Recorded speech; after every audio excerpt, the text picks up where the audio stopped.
Perintahkanlah jiwaku ini. Arahkanlah jalan hidupku ke arah benar, Madawa.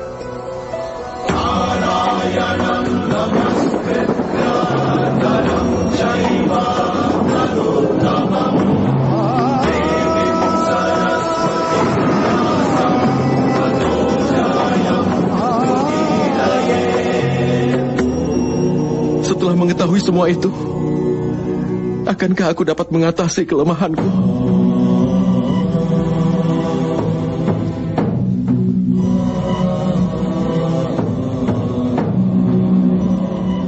Bangunlah, Partha.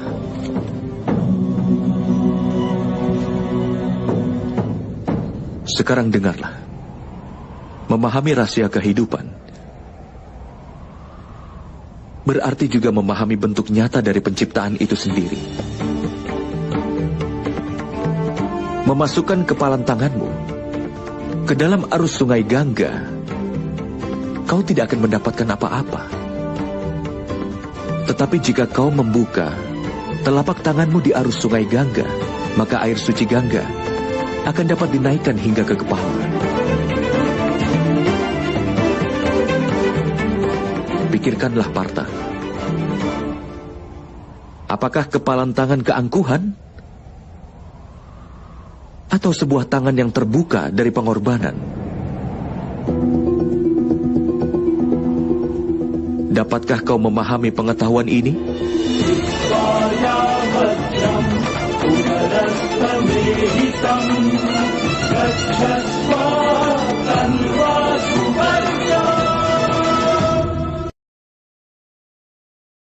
Apakah itu kepalan tangan keangkuhan atau tangan terbuka dari pengorbanan yang telah kau pikirkan?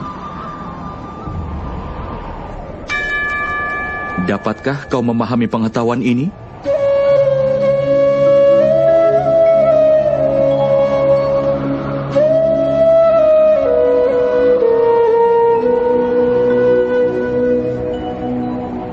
Apakah dunia ini sebenarnya, Partha? Manusia, iblis, burung, parasit, serangga, ikan, dan pepohonan? Bagaimanakah semuanya diciptakan?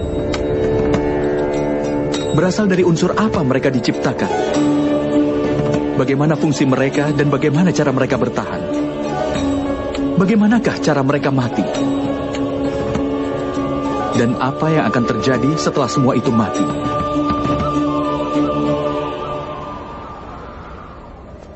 Renungkan akan rahasia ini. Tubuh manusia terbuat dari tanah, Madawa. Air mengalir di dalamnya sebagai darah dan kebaikan. Api memberikan kehangatan pada tubuh, termasuk rongga kosong lainnya yang ada dalam tubuh. Karenanya, tanah, udara, air, api, dan juga ruang. Tubuh terbuat dari kelima elemen dasar yang disebut Pancamahabhuta. Karenanya, Bhisma yang agung, Guru Drona, tidaklah lebih dari tanah, air, udara, api, dan ruang saja. Bahkan orang pintar pun terdiri dari kelima elemen itu. Begitu juga dengan para tirani. Jadi apa yang akan kau rindukan, Partha? Apakah tanah? Tapi Madawa, tubuh ini memang terbuat dari tanah yang juga melambangkan ciri manusia itu sendiri. Semua ikatan mengakar dalam tubuh yang terbuat dari tanah. Tidak, Partha. Jika ini memang benar, lalu mengapa tubuh seseorang akan hancur setelah mati? Kenyataannya, tidak ada satupun yang berasal dari tubuhnya ataupun hubungan yang mengakar di dalam tubuhnya. Sifat dan tingkah laku dan juga amal dari seseoranglah yang menjadi cirinya. Lalu bagaimanakah sifat, tingkah laku dan amal diciptakan? Pahamilah itu, Partha. Kehidupan manusia hanyalah perwujudan keserasian antara sesuatu yang tampak dan tidak tampak. Tetapi sifat dan amal dari setiap manusialah yang membuatnya akan menjadi berbeda. Dasar untuk ini adalah 3 sifat manusia yang disebut triguna. Terdiri dari tamas, rajas, dan sattwa. Apa yang dimaksud dengan itu, Madawa? Tamas berarti kebodohan. Menghabiskan hidup tanpa memikirkan, baik atau buruk bisa dikatakan tamas yang berhubungan dengan kebodohan. Seperti halnya kehidupan binatang, yang semata-mata hanya untuk memenuhi keinginan tubuh mereka. Sattwam sendiri artinya adalah kebaikan. Ketika seseorang dalam situasi tertentu memikirkan keadilan, kebenaran, dan tradisi sebelum melakukan sesuatu, maka dia disebut sebagai sattwam yang berhubungan dengan kebaikan. Di tengah kedua hal itu adalah seseorang yang menguasai ilmu pengetahuan, tapi dia juga tertarik akan nafsu tubuh dan juga pikirannya. Seperti manusia yang hidup dengan keangkuhan, artinya rajas yang berhubungan dengan nafsu. Dengan menciptakan keseimbangan antara kebodohan, nafsu, dan juga kebaikan, maka sifat manusia dapat ditentukan.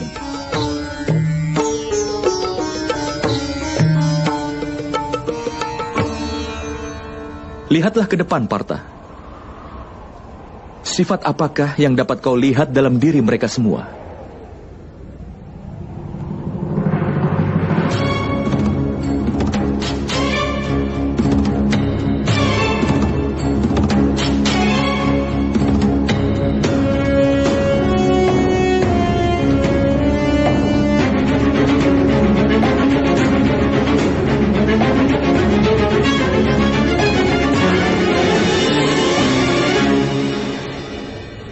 Pangeran Duryodhana tahu akan keadilan, tapi tidak pernah bertindak adil. Hidupnya dipenuhi dengan keangkuhan. Karenanya, dia sedikit memiliki kebodohan. Memiliki nafsu, dan sepenuhnya tidak punya kebaikan.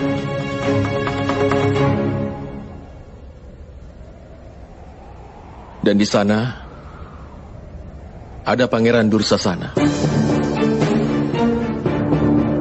Dia selalu mematuhi perintah dari kakak tertuanya tanpa berpikir lagi. Karenanya, dia memiliki kebodohan. Lihat juga kakekmu Bhisma, Partha. Dia punya keseimbangan antara kebaikan dan kebodohan. Dia tidak memiliki keangkuhan, tetapi dia terikat dengan pemikiran usang dan tradisi yang kuno. Bahkan ketika keinginannya muncul, dia tidak bisa melanggar sumpahnya.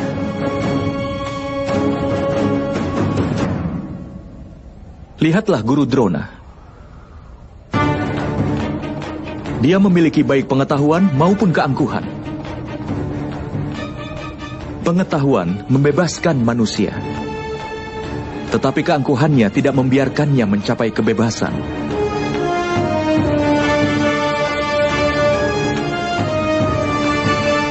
Tapi Madawa, jika sifat manusia adalah kesatuan dari 3 sifat manusia, apakah perbuatan manusia sudah ditakdirkan sebelumnya? Seekor singa akan memangsa rusa, dan rusa ditakdirkan untuk takut pada singa. Lalu kenapa keadilan jadi hal yang penting? Mengapa kejahatan mendapatkan hukuman? Lalu apa tujuan semuanya?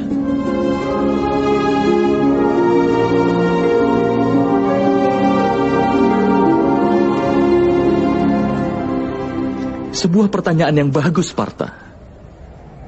Tapi pertama-tama pahamilah apa yang dimaksud.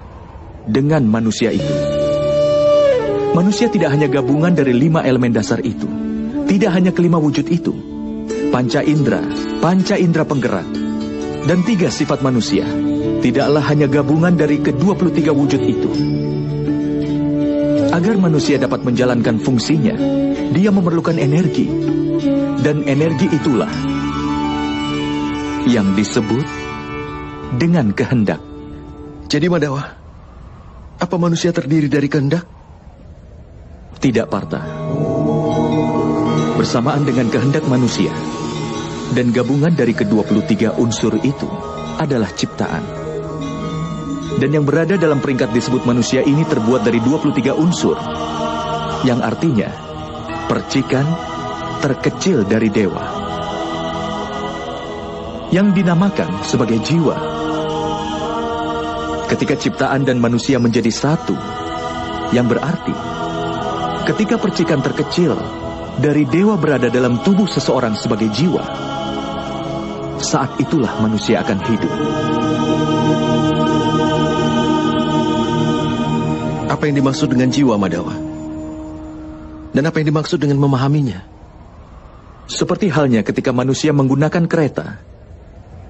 Seperti itulah jiwa menggunakan perangkat yang disebut dengan tubuh. Melalui media tubuh, dia mengalami suka dan duka dari tubuh itu. Tetapi jiwa bukanlah tubuh, Partha. Tubuh masih bisa dihancurkan, tetapi jiwa tidak akan bisa dihancurkan.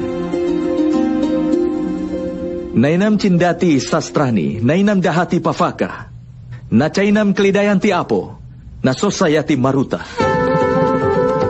Artinya jiwa tidak bisa ditembus senjata apapun, ataupun dibakar dengan api, ataupun dilemahkan oleh air, ataupun dikeringkan dengan angin. Walaupun jiwa berada di dalam tubuh, jiwa itu abadi. Nah hanya mane sarire. Partha, tubuh mungkin saja bisa dibunuh, tetapi jiwa itu sendiri tidak akan bisa dibunuh. Jiwa itu ada di mana-mana, tidak berwujud, tetap, dan dia kekal. Seperti halnya manusia membuang pakaian lama dan memakai yang baru. Hampir sama jika jiwa meninggalkan tubuh yang tua dan berulang kali menempati tubuh yang baru. Tapi Madawa, melalui tubuhku, aku bisa merasakan dunia. Tanpa memahami tubuhku ini, bagaimana aku akan dapat memahami jiwaku? Mengetahui diri sendiri dalam bentuk jiwa bukanlah hal yang tidak mungkin, Partha. Orang buta pun bisa hidup. Seorang bisu pun bisa hidup. Termasuk mereka yang hidup tidak memiliki tangan dan kaki. Sudah jelas bahwa tubuh bukan hal yang membentuk manusia. Ada seseorang yang kehilangan energinya, atau mereka yang hidup kehilangan ingatannya. Oleh karena itu sudah jelas bahwa bentuk ketidaksadaran manusia bukanlah tubuh yang baik. Seseorang yang menjelajahi dirinya dengan cara seperti ini, aku bukanlah indera, juga bukan tubuh, juga bukan perasaan, bukan juga pemikiran, atau bukan juga pendapat. Orang yang bisa memahami hal ini, akhirnya akan dapat memahami dirinya dalam bentuk jiwa.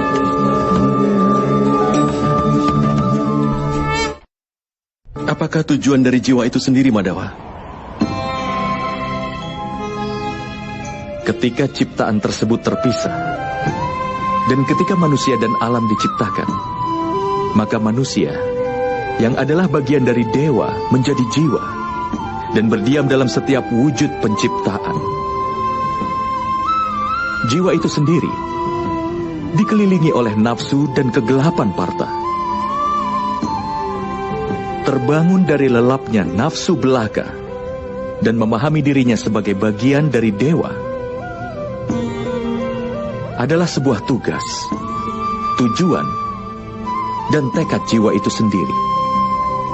Tapi Madawa, Jika setiap jiwa adalah bagian dari dewa, apa perkembangan dan kemunduran dikendalikan sendiri oleh dewa? Seperti permata tergeletak di tanah, tidaklah hilang kilauannya. Demikian pula, jiwa yang dikelilingi oleh wujud penciptaan yang mengetahui bahwa ini merupakan bagian kecil dari dewa. Seringkali jiwa menganggap bahwa tubuh mereka adalah segalanya. Mereka berbeda dengan jiwa itu sendiri yang tidak mereka ketahui. Melalui sebuah penderitaan, bau, rasa yang dirasakan oleh tubuh, maka akan dianggap sebagai sebuah pengalaman. Dan mereka tidak pernah berusaha keras untuk berubah.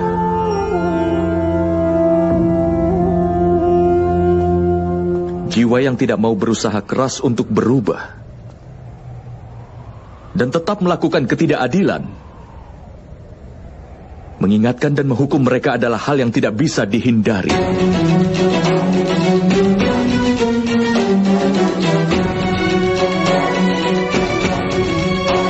Kau lebih baik memahami hal ini juga, Partha, bahwa kau bukanlah tubuh, tetapi sebuah jiwa. Setiap prajurit yang ada di medan pertempuran ini tidak seperti yang ada di dalam pikiranmu. Mereka semua telah tinggal di dalam tubuhnya untuk beberapa waktu. Tubuh mereka akan mati, tetapi jiwa mereka semua abadi. Mereka akan menempati tubuh baru lagi, sampai mereka tidak menyadari dirinya sebagai jiwa yang murni. Sampai mereka menyerahkan ketidakadilan dan mencamkan keadilan ke dalam dirinya. Mereka akan terus lahir dan kemudian mati. Ini adalah pelajaran pertama dari Brahma Widya, Partha. Mereka yang lahir sudah dipastikan akan mati. Dan bagi mereka yang telah mati, sudah pasti akan dilahirkan kembali. Pengetahuan ini disebut dengan Samkhya Yoga.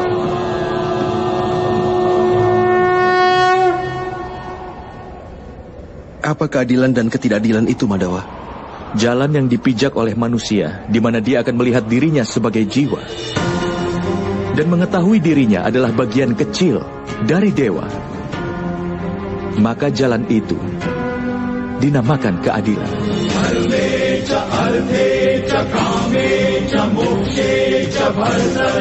Ketika manusia mengetahui bahwa dirinya adalah bagian kecil dari dewa, maka dia akan mendapatkan pencerahan bahwa dia itu ciptaan dewa dan dewa adalah penciptanya. Tidak ada perbedaan di antara ciptaan dan dewa.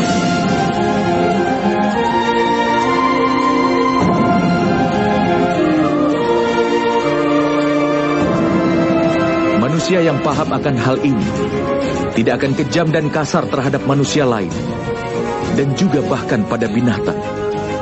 Dia sudah tahu bahwa dengan memotong anggota tubuhnya akan menyebabkan rasa sakit. Tidak hanya pada organ itu saja, tapi juga dialami semua bagian tubuh lain. Sama halnya ketika seorang manusia merasakan sakit, maka seluruh dunia pun akan merasakan sakit yang sama. Selama masih ada seorang manusia sekalipun menderita di dunia ini, maka tidak seorang pun yang akan merasakan sepenuhnya kenikmatan nanti. Saat mengetahui ini hanyalah pemikiran manusia yang dipenuhi dengan belas kasih, ini juga disebut dengan keadilan.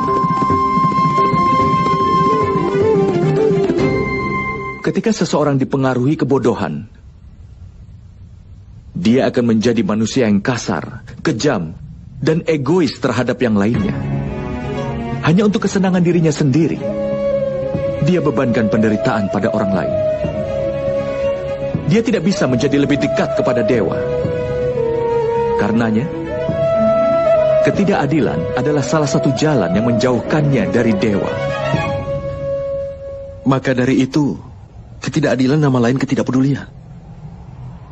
Jadi, kita harus merasa kasihan pada mereka yang tidak peduli. Lalu apa tujuan dari hukuman?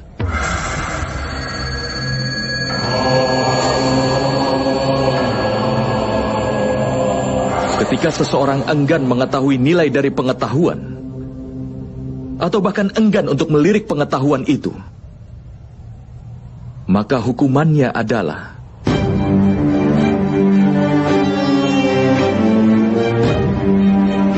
belas kasihan, baik pada dirinya atau orang lain.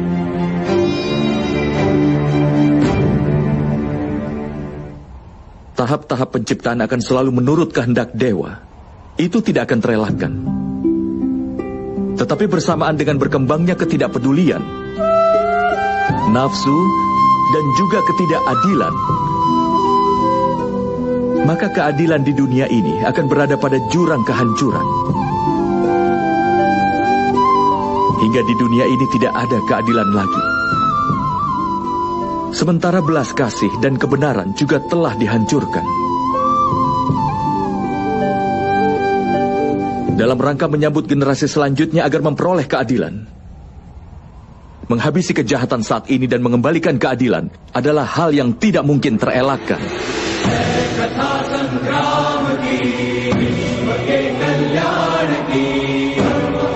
Hari ini keadaannya hampir sama, Partha. Dan kewajiban untuk menegakkan keadilan ada di tanganmu. Mulai sekarang atasilah kelemahanmu itu. Dan kau bersiaplah untuk pertempuran ini.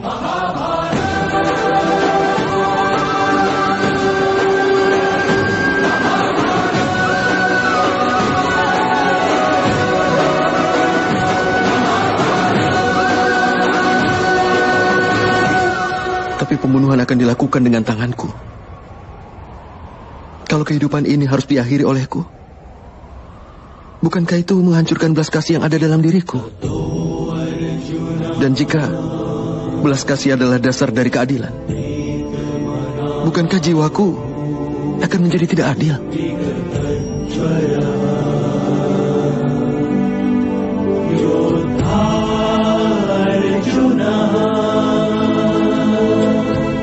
Batas dari keadilan sudah pasti akan dibuat. Tetapi batas dari amal belumlah dibuat, Partha. Perbedaan di antara amal dan perbuatan sangat perlu untuk lebih dipahami lagi. Semua amal adalah perbuatan, tapi tidak semua perbuatan adalah amal. Amal adalah suatu perbuatan di mana hasilnya sangat diharapkan.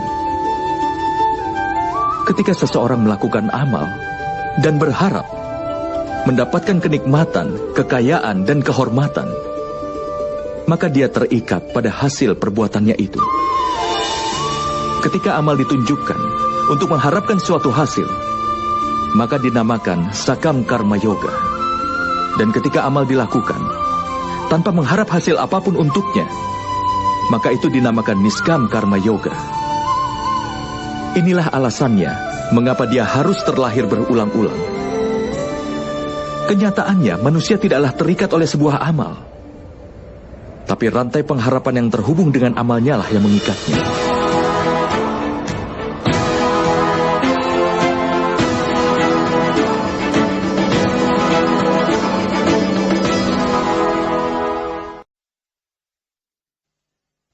Pada kenyataannya, seorang manusia tidak terikat pada perbuatannya.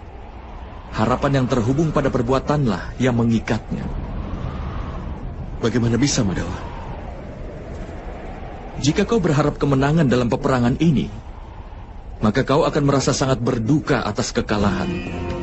Dan kedukaan itu akan memaksamu melakukan hal lain lagi yang kau butuhkan untuk dilahirkan kembali. Lalu jika ternyata kau menang, kesombonganmu pun akan makin tumbuh. Dan kesombongan itu akan membawamu ke arah kemenangan duniawi. Dia akan membuatmu membunuh, dan dosanya seharusnya akan terikat padamu. Pikirkan hal itu. Jika di dalam pertempuran ini, kau tidak punya kemauan untuk menang, dan tidak takut akan kehilangan, kau akan merasakan kebahagiaan atau kesedihan di akhir peperangan ini. Tidak merasakan kebahagiaan, Madhawa. Tidak pula kesedihan. Karena itu kebahagiaanmu, kedukaanmu, keputusasaanmu, kekecewaanmu bukanlah karena perang ini, harapan yang kau miliki dari peperangan inilah yang menyebabkannya. Bukankah menurutmu begitu, Partha?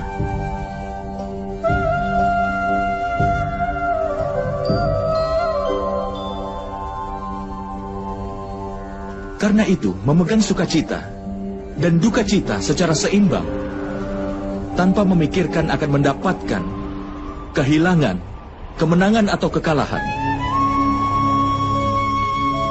Dan itu artinya, jika kau terlibat dalam pertempuran, maka sukacita, duka cita, kehilangan, kemenangan atau kekalahan, wahai putra Kunti, maka kau tidak akan menanggung dosa apapun. Inilah yang disebut karma yoga. Orang yang mempelajari pengetahuan tentang Sankhya menyadari kenyataan bahwa dia bukanlah suatu tubuh, tapi suatu jiwa belaka. Bahwa kebahagiaan dan yang dialami tubuhnya hanyalah sampai pada kematian. Dan karena itu tidak nyata, tetapi hanya sebuah ilusi. Baginya menjadi seorang karma yoga menjadi lebih mudah. Tapi Madhawa, jika perbuatan dimaksudkan untuk dikendalikan, bukankah bijak untuk melepas keduniaan dan menempuh jalan kesucian? Pemikiran seperti itu adalah satu-satunya alasan untuk perang hari ini, Partha.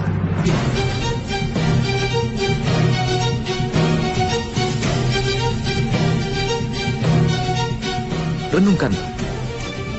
Ketika mereka yang menguasai Triguna dan yang mengetahui keadilan sudah berhenti bertindak, maka mereka yang penuh dengan ketidakadilan akan memerintah dunia ini.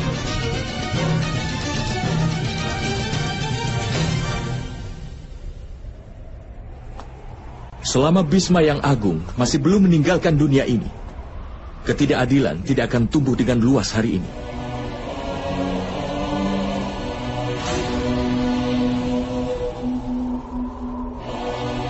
Dan jika ayahmu tidak pergi dalam pengasingan sebelumnya, kakakmu Yudhistira akan memerintah dalam kedamaian saat ini.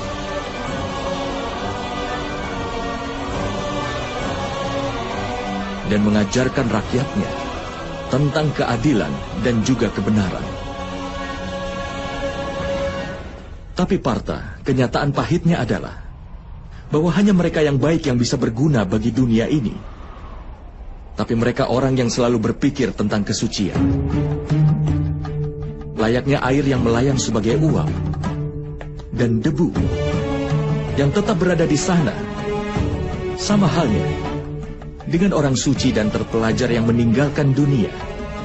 Dan mereka yang tidak adil namun dikuasai kebodohan sudah memerintah dunia. Atas alasan ini dosa-dosa dan ketidakadilan tumbuh di dunia ini.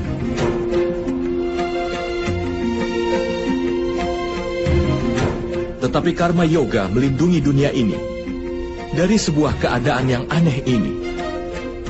Seorang karma yoga akan berhenti berharap pada hasil, tetapi bukan pada perbuatan itu sendiri.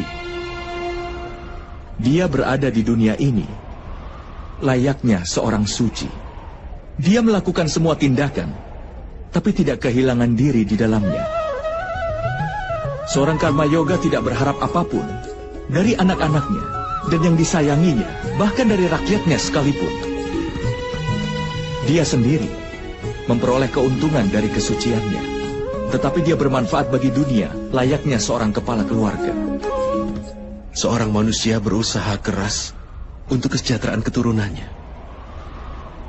Bagaimana bisa dia tidak berharap sukacita dari keturunannya? Apapun yang dilakukan oleh manusia untuk anak-anaknya, itu sebuah transaksi atau cinta, Partha. Cinta, Madhawa. Lalu mengapa mengharapkan suatu hasil atas perbuatannya, Partha? Keuntungan di masa depan yang diukur dalam suatu transaksi dan bukan dalam cinta. Manusia yang membentuk watak anak-anaknya dengan baik dan melimpahkan kesucian cinta dan keadilan, anak-anaknya tentu akan memberikannya cinta dan perlindungan. Perbuatan dan kelakuan orang yang disayang mencerminkan perbuatannya sendiri. Dan ketika seseorang tidak lagi berhak atas perbuatan mereka sendiri. Lalu apa gunanya lagi untuk memiliki harapan besar dan kemudian juga berharap besar kepada mereka? Jika kau pikirkan ini dalam-dalam, Partha, kau akan segera menyadari bahwa tidak ada perbuatan di dalam kehidupan yang menghubungkan harapan dan pengharapan yang tidak terelakkan. Ketika makhluk adalah dewa, dan manusia adalah bagian dari dewa, maka semua tindakan disebabkan oleh dewa itu sendiri. Seorang manusia tidak akan melakukan apapun dengan sendirinya. Inilah prinsip dasar dari karma yoga, Partha.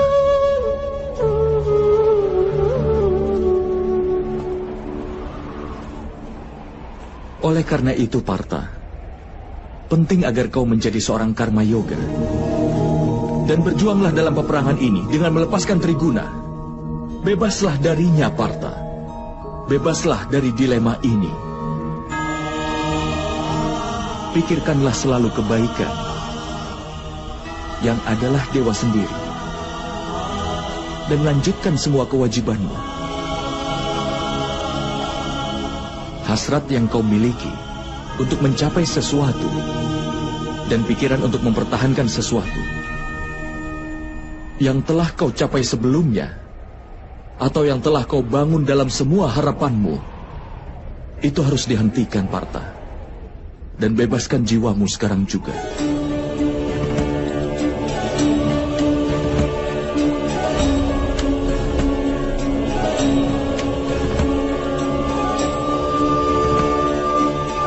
Kau harus ingat, Partha, hakmu adalah hanya sebatas untuk melakukan perbuatan, dan hasilnya tidak bisa kau tentukan. Hasilnya terserah kepada para dewa. Oleh karena itu, tidaklah benar, Partha, jika kau lari dari perbuatan, dan tidak pula benar untuk mengharapkan hasil dari semua perbuatanmu saat ini.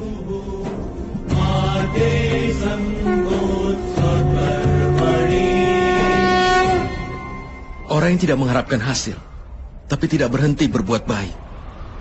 Lalu bagaimana seorang karma yoga itu bisa dikenal, Madawa?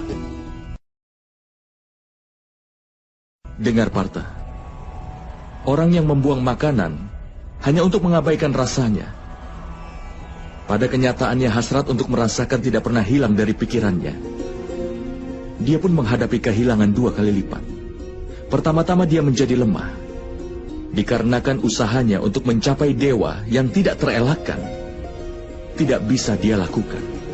Dan kedua, pikirannya selalu dipenuhi dengan hasrat untuk merasakan apapun. Oleh karena itu, daripada mengabaikan makanan seseorang, lebih baik berhenti berhasrat untuk merasakannya sendiri. Seorang karma yoga mengeluarkan semua hasrat dalam pikirannya. Dia menerima kehidupan sebagai kewajiban dan menjalankan tugasnya.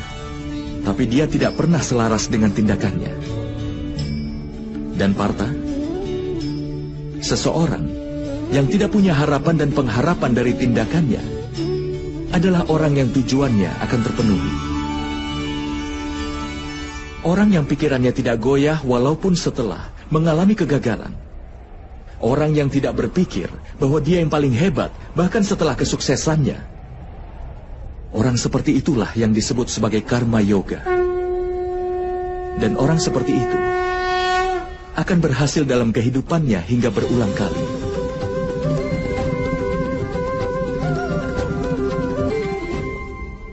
Keinginan timbul dari pengharapan akan hasil.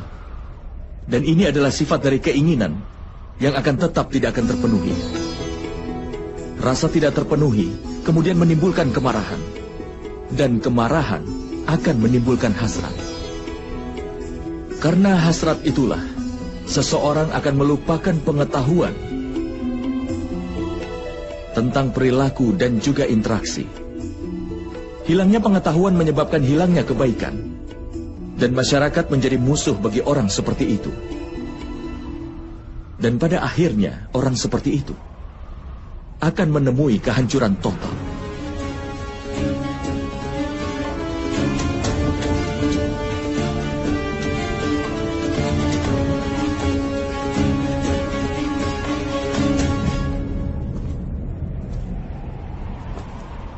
Seperti misalnya saudara Duryudana. Panglima pasukannya adalah Bhisma yang agung. Harusnya dia musuhmu. Tapi dia mendoakan agar kau mendapat kemenangan.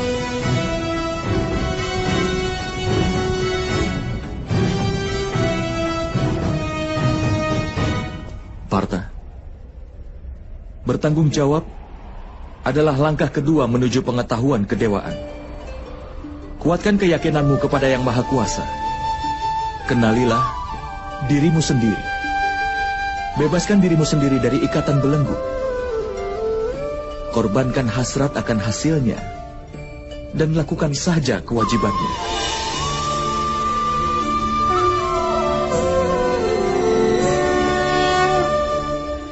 Dengan menguatkan keyakinanku pada Yang Maha Kuasa, bagaimana aku bisa menjadi orang yang berbakti?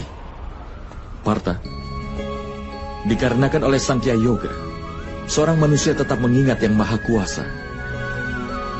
Dan mengingat Yang Maha Kuasa akan melahirkan rasa pengabdian pada manusia itu sendiri. Dan rasa itu disebut dengan pengabdian. Pengabdian mencerahkan seorang manusia tentang mana yang benar dan yang salah. Dan pengetahuan itu memberinya penglihatan terhadap Yang Maha Kuasa. Orang yang mendapatkan penglihatan terhadap Yang Maha Kuasa, dia akan menjadi orang yang paling berbakti. Dia terbebas dari lingkaran kelahiran kembali dan mencapai keselamatannya. Itulah tujuan utama dari semua jiwa dan puncak dari kebenaran. Tapi bagaimana aku bisa berbakti tanpa penglihatan terhadap Yang Maha Kuasa, Madhawa? Untuk bisa mendapatkan penglihatan terhadap Yang Maha Kuasa, singkirkanlah keserakahan, kesombongan, kemarahan, dan juga prasangka. Jika seseorang yang duduk dalam gelap berkata bahwa dia ingin melihat matahari, apa yang akan kau sarankan?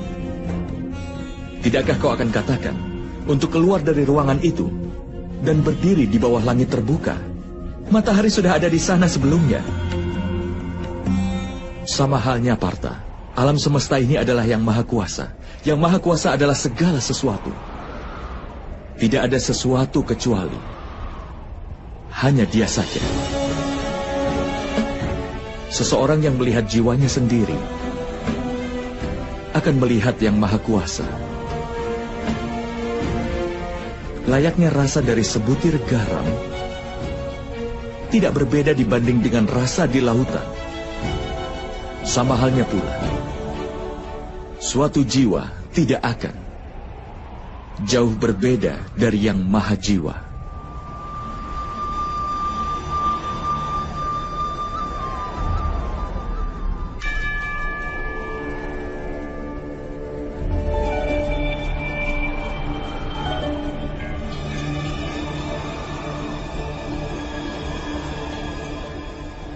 Artinya, Madhawa, apakah kau Yang Maha Kuasa?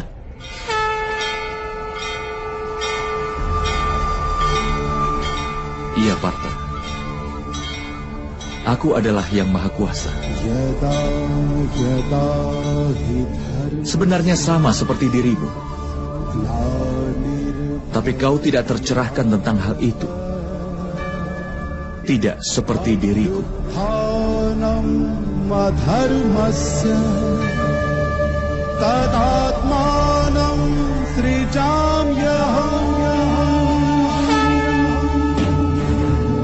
Lalu, Madhawa, mengapa pengabdian kepadamu tidak dianggap sebagai pengabdian kepada dewa? Tentu saja. Pengabdian kepadaku adalah pengabdian kepada Yang Maha Kuasa. Kau tidak perlu merasa ragu. Dan kau tidak perlu merasa khawatir. Korbankanlah segalanya dan dapatkan perlindunganku untukmu, Partha.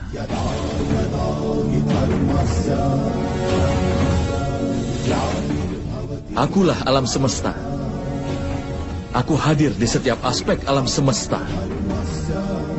Akulah matahari.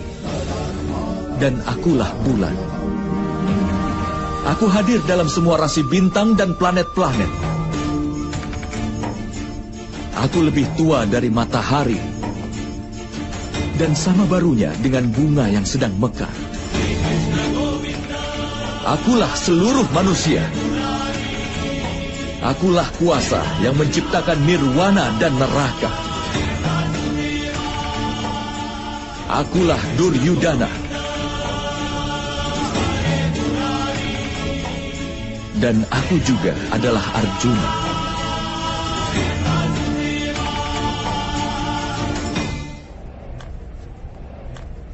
Bagaimana mungkin begitu, Madama? Karena banyak manusia yang telah menyaksikan kelahiranmu. Bahkan ibumu pun masih hidup. Kau dilahirkan dari rahimnya. Bagaimana kau bisa jadi keduanya dulu dan sekarang? Kau menyaksikan tubuh ini. Dan aku berbicara dari jiwa. Aku telah dilahirkan tidak terhitung. Aku juga memiliki banyak perwujudan. Aku telah berada di dalam banyak rupa, dan aku pun telah mati tepat di sini.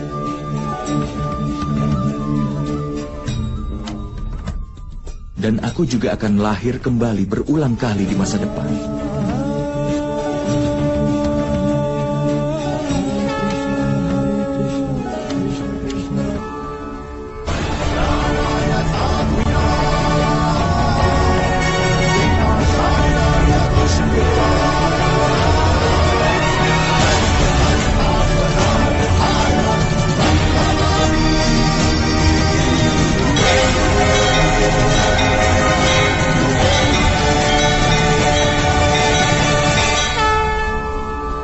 Kapanpun kebenaran terancam, kapanpun yang jahat menampakkan kejahatannya, maka demi menyelamatkan kebenaran itu sendiri, untuk menghancurkan yang jahat dan menegakkan kembali kebenaran, aku akan terlahir kembali. Ini telah terjadi di setiap zaman dan akan terus terjadi di masa depan. Akulah yang maha kuasa. Akulah perwujudan Matsya dan juga perwujudan Wamana. Akulah Parasurama dan akulah Dewa Rahma.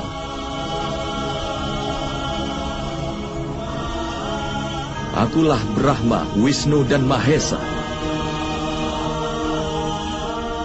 Akulah Saraswati, Kali, dan juga Laksmi.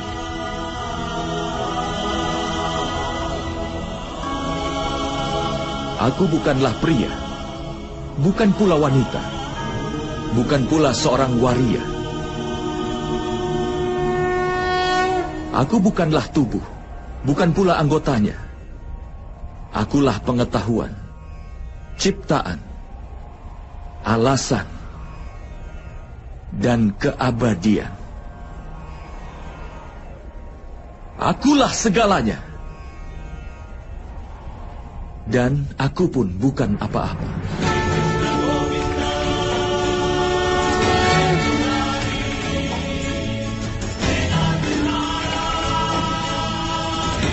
Ini telah terjadi di setiap zaman dan akan terjadi di masa depan.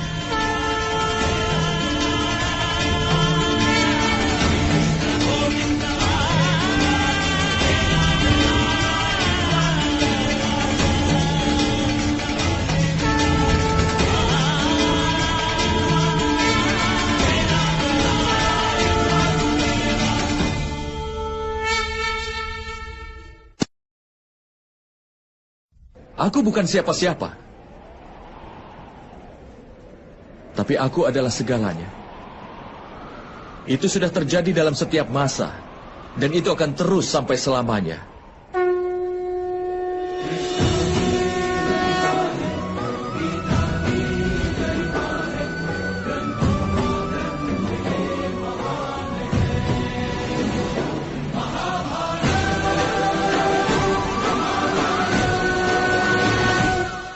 Ketika kau merenungkan keberadaanmu, kau akan menemukan dirimu sendiri terhubung denganku. Dan kemudian, sepertiku juga, kau akan menemukan dirimu dalam bentuk yang maha kuasa. Tetapi untuk bisa mencapai posisi itu, sangat penting agar kau mendedikasikan dirimu sepenuhnya padaku. Apa yang kau maksud dedikasi, Madawa? Itu adalah keadaan di mana pikiran manusia menyerah pada semua keinginan hingga tidak membuat dedikasi untuk diri sendiri. Dan tidak juga mengambil sumpah orang dengan cara kerja yang diberikan kepadanya. Pada kenyataannya, kalau kau mulai mendedikasikan dirimu untuk seseorang, dan kau melakukannya sendiri, pikiranmu, akalmu, pengetahuanmu, keinginanmu, emosimu, dan segala sesuatu yang kau miliki kepada seseorang, maka komitmen tersebut disebut sebagai sebuah pengabdian.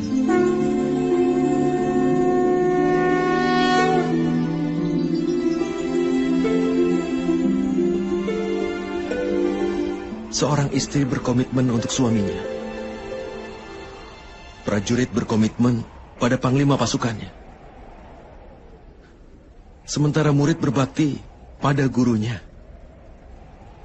Semua bentuk pengabdian itu apakah sama? Bukankah semua itu untuk mencapai yang maha kuasa? Tidak, Partha. Ketika seseorang berbakti untuk sesuatu, ataupun untuk seseorang, itu tergantung acuannya.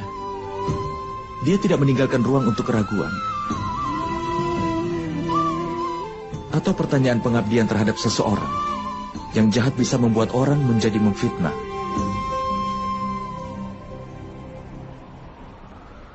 Raja Anggakarna meskipun tahu apa yang benar, tapi dia berkata salah kepada Pancali di permainan dadu. Wanita yang menjalin hubungan dengan 5 pria tidak lebih baik dari seorang.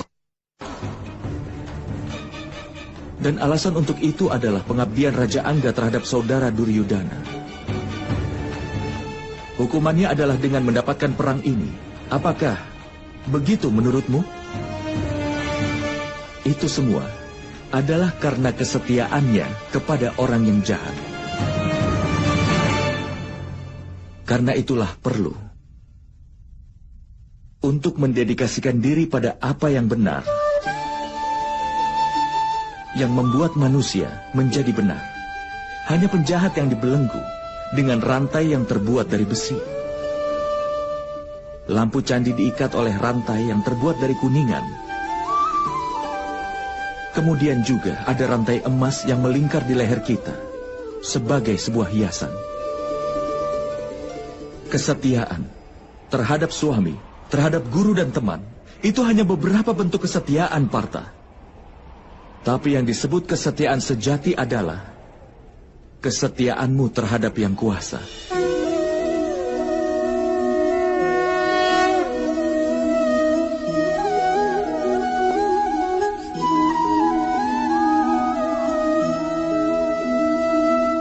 Tapi apa pengabdian terhadap yang kuasa harus dilakukan dengan Sangya Yoga atau Karma Yoga? Karena Sankhya Yoga, manusia tahu bahwa mereka hanyalah jiwa. Dan karena Karma Yoga, mereka bisa membebaskan diri dari ikatannya. Dan karena pengabdian hingga manusia mengetahui wujud yang nyata dari Yang Maha Kuasa. Dan manusia juga bisa mengetahui tentang arti keadilan dari Yang Maha Kuasa. Manusia berada dalam lingkaran hidup dan mati. Hingga demi mencapai kebahagiaan di dunia dan pengetahuan, manusia pun mengabdikan dirinya untuk Yang Maha Kuasa, yang menjadi tujuan utama dari semua jiwa. Maksudnya, tubuh manusia ini tidak ada nilainya, Madawa? Itu pasti bernilai, Partha. Tubuh manusia menjadi media bagi manusia untuk bertemu dengan Yang Maha Kuasa. Antara kematian dan juga reinkarnasi, di mana pengetahuan akan jiwa tetap aktif.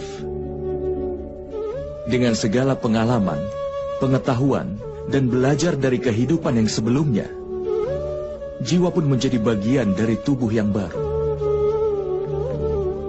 Dan ini hanya terjadi ketika dia menjadi bagian dari tubuh manusia itu sendiri.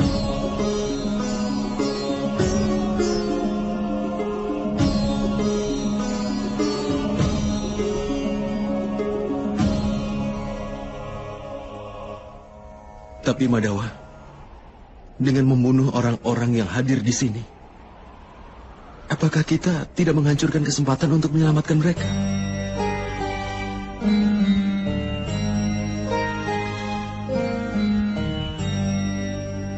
Musuh-musuhmu telah melewati batas-batas kebenaran, Partha. Kejahatan telah menjadi sifat kedua mereka. Keselamatan bagi mereka tidaklah mungkin.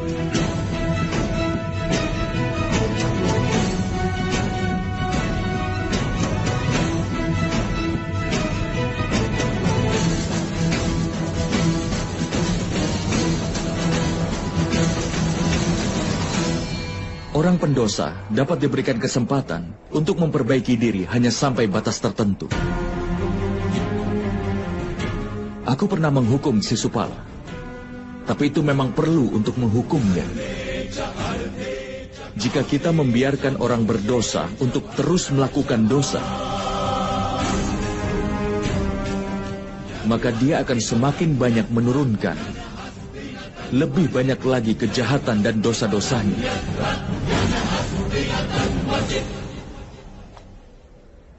Tugas orang baik adalah menghentikannya melakukan kesalahan lagi.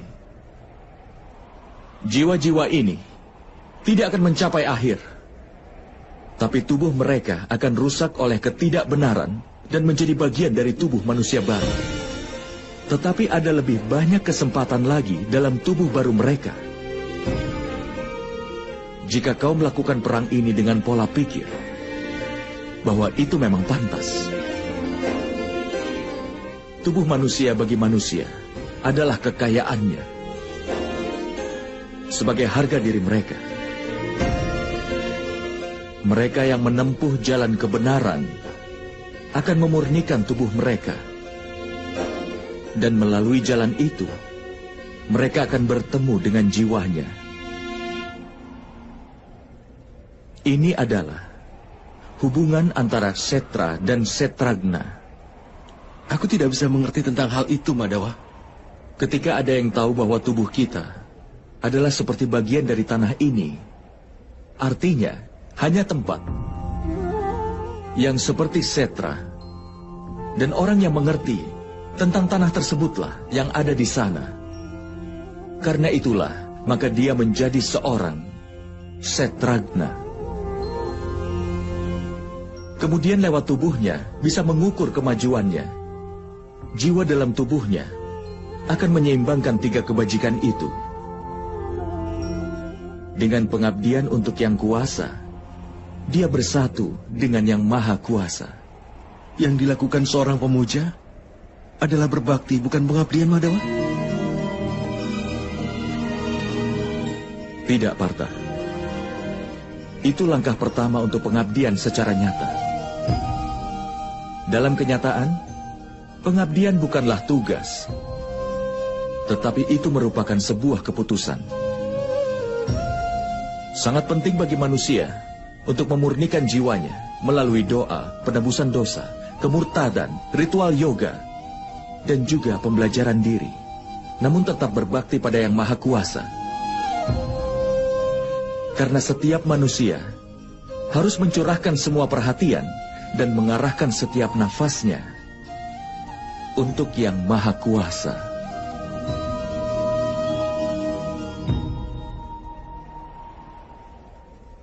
Jika pengabdian adalah keputusan, Lalu apa pentingnya berdoa, penebusan dosa dan hal semacamnya? Hanya cara dan alat untuk membersihkan dirimu hari ini, dan nanti akan kotor lagi. Pikiran manusia akan tertuju lagi pada Yang Maha Kuasa hingga berulang kali. Karena itulah perlu untuk berdoa, penebusan dosa, pembelajaran diri, dan yang lainnya, supaya kau selalu ingat setiap waktu bahwa hidupmu adalah pengabdian untuk Yang Maha Kuasa. Tidak penting bagian sungai mana yang kau selami. Yang penting adalah bahwa kau bisa menyelam. Hanya ada satu dedikasi dari Bhakti Yoga, bahwa dengan menyerahkan kehidupannya ke Yang Maha Kuasa, manusia harus meneruskan pengabdiannya untuk Yang Maha Kuasa agar dia bisa menjaga kebaikan dalam hidupnya. Lalu apakah kebajikan dan kebaikan itu, Madawa? Tanpa alasan, demi kepentingan diri melakukan kekerasan adalah dosa. Sesungguhnya, anti kekerasan adalah dharma yang utama. Selain itu, kejujuran, tidak emosi, pengorbanan, ketenangan jiwa, tidak menjelekkan orang lain, perasaan ulas asih, tidak tertarik kepada sukacita, tidak melakukan sesuatu tanpa alasan, tenang, sabar, pemaaf, dan kesucian tubuh, serta tidak melawan kebenaran dan juga tidak angkuh. Sifat-sifat mulia ini disebut sebagai sifat sattvik, atau sebuah sifat yang mulia. Dengan ini manusia bisa melakukan kebaktian, artinya bisa berbakti kepadaku, sambil menjalankan kewajiban dalam hidupnya, sambil menegakkan kebenaran, dan hidup tanpa mengharapkan pahala dari perbuatannya. Orang seperti itu sudah pasti akan aku berikan ketenangan, dan setelah kematian ku beri tempat untuk bersemayam dalam diriku.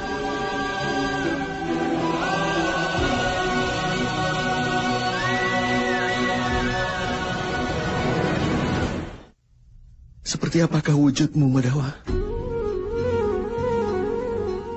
Melalui media Sangya Yoga, aku harus tahu bahwa aku punya jiwa. Aku abadi dan berada dalam tubuh yang fana ini hanya untuk sementara waktu. Melalui tindakan yang tanpa pamrih, aku ingin tahu apakah orang yang mengorbankan keinginannya demi pamrih bisa melaksanakan tugasnya, lalu mencapai ketenangan pikiran dan kebahagiaan dalam hidupnya. Melalui disiplin kerohanian, aku ingin tahu pentingnya penyerahan diriku padamu.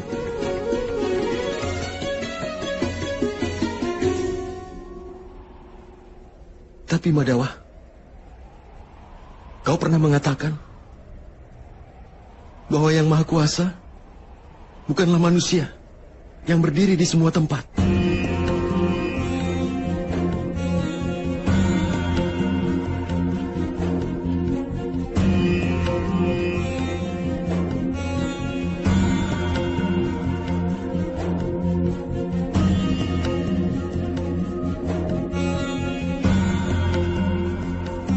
Tapi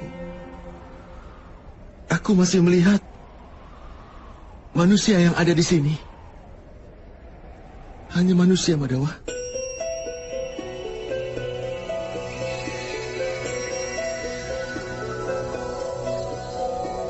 Narayanam namaskritya naram caiva narottamam devim saraswatim vyasam tato jayam udira. Aku ingin melihat sekilas dirimu yang sebenarnya, Madawa.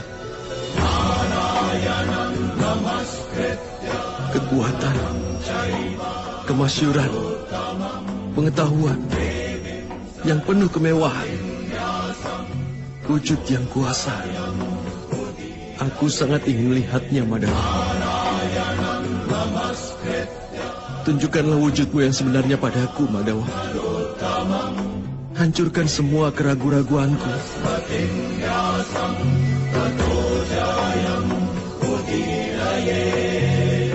Tunjukkanlah dirimu, Madawa.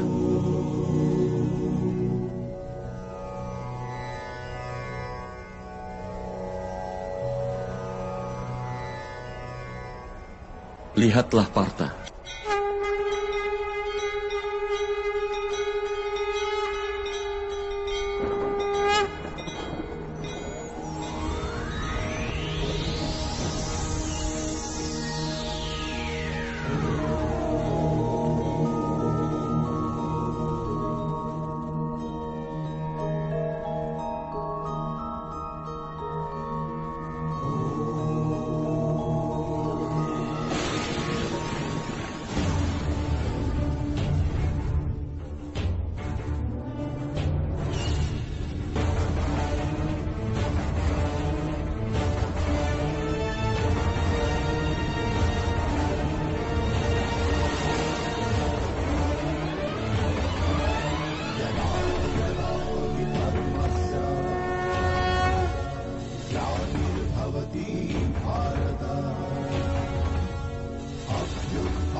Dari pengetahuan akan yang kuasa sampai perbuatan tanpa pamrih, dari perbuatan tanpa pamrih sampai pada kerohanian. Lihatlah wujud tertinggiku sebagai pengetahuan yang sebenarnya, Arjuna.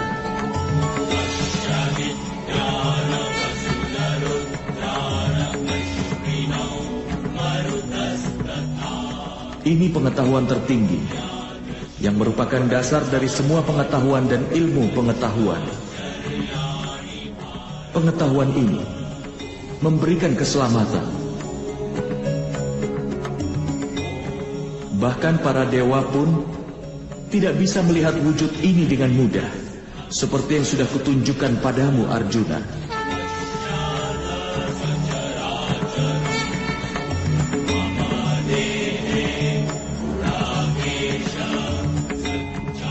Aku tinggal di masing-masing dan di setiap partikel bumi ini. Di bumi, matahari, bulan, galaksi, dan segala rasi tinggal di dalamku.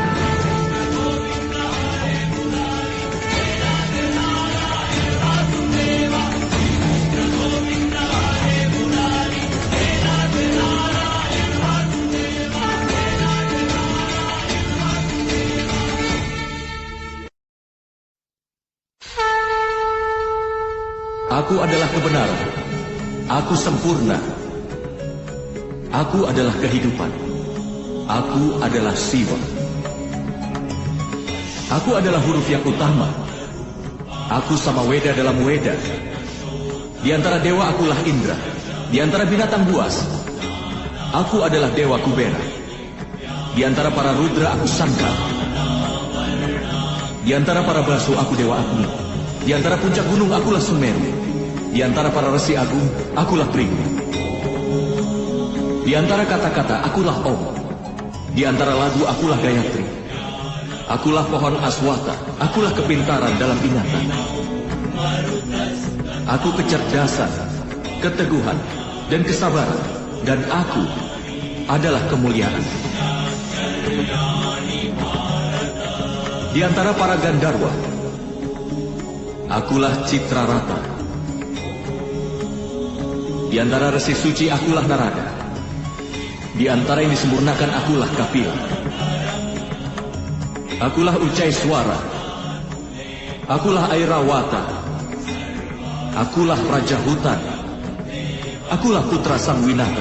Di antara manusia akulah raja. Di antara senjata akulah Bajra. Di antara sapi akulah Kamdeni. Di antara ular akulah Wasuki. Aku Sesman. Aku Yama. Aku Dewa Baruna. Aku juga Dewa Bayu. Aku juga Dewa Rama. Gangga yang suci. Akulah awal dan aku adalah akhir dari penciptaan. Aku adalah Barma Widya. Akulah Mahakala. Dan Brahma. Kemenangan, gizi, dan keputusan. Aku adalah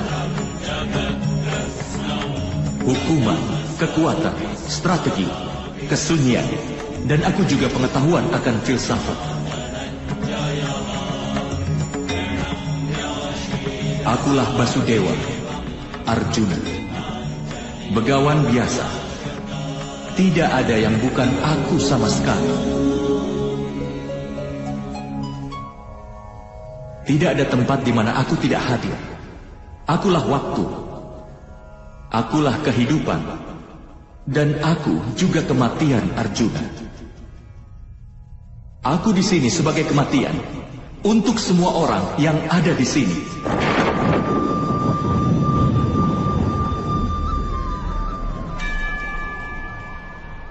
Bahkan meski kau tidak mengangkat senjata, aku pasti akan memusnahkan mereka semua.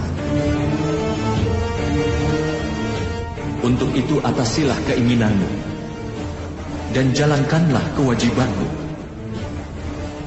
Tanggunglah beban akan keadilan. Angkatlah busur gandiwamu dan berperanglah.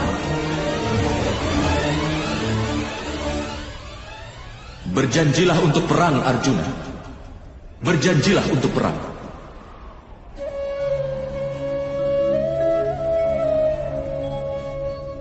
Oh Madawa, oh Madhusudan, hari ini keraguanku telah terhancurkan.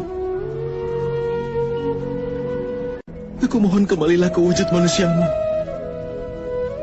Aku akan mematuhi setiap perintah darimu.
व्यर्थ चिंता है जीवन की, व्यर्थ है मृत्यु का भय।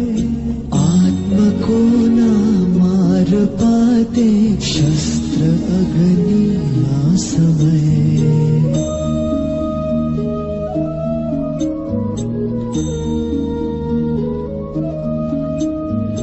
पंचभूतों की बनी ये देह केवल वस्त्र है।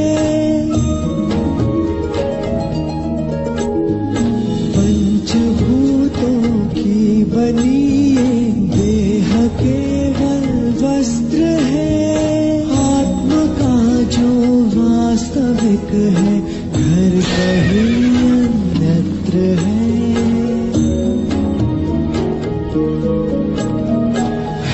परिवर्तन ही सत्य, झूठ सबका साथ है। कुछ न खोना कुछ न पाना, रिक्त रहते हाथ है।